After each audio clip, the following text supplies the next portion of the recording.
Hello guys, तर आज मस्त संडेचा बेत आहे. तुम्हाला दिसलं असेल आता काय करणार आहे ते. तर चला आज मस्त मला रेसिपी सांगते. मम्मी करायला ॲक्च्युली ही. तर आपण इथे पहिल्यांदा मटण शिजवून घेतलेलं आहे मस्त चुलीवर. त्यानंतर तेल, त्यामध्ये ऑनियन घातलेलं आहे आणि GGP पेस्ट आणि थोडासा रेड चिली घालून मस्त भाजून घेतलेलं आहे. हे आहे ते एक मसाला तयार केलेला मी इथं दिलेला आहे कोणकोणतं घालायचं आहे ते तुम्ही व्यवस्थित त्याची पेस्ट करा आणि त्यामध्ये घाला. त्यानंतर इथे पप्पा ॲक्च्युली ते मटण टाकत होते. जरा भांडं थोडं मोठं झालं होतं त्यामुळे पप्पांनी जरा हेल्प केली. त्यानंतर चवीपुरतं मीठ टाकलं आणि तुम्ही इथे बघू शकताय मस्त झालेलं आहे. आता आपलं मटण मस्त तयार झालेलं आहे. त्यानंतर आता रस्सा करूया मस्त. इथे तेल घेतलेलं आहे. तेलामध्ये कांदा, GGP पेस्ट आणि जो मसाला तयार केलेला आहे ते घालून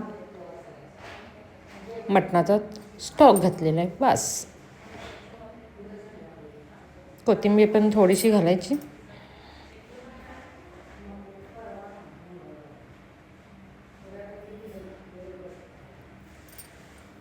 मस्त मटणाचा स्टॉक घालून घेतलेला आहे आपण. त्यानंतरनं चवीपुरतं मीठ टाकलेलं आहे. आपला तांबडा रस्सा पण तयार झालेला आहे. तुम्ही बघू शकता माझी प्लेटिंग. ये बाय बाय.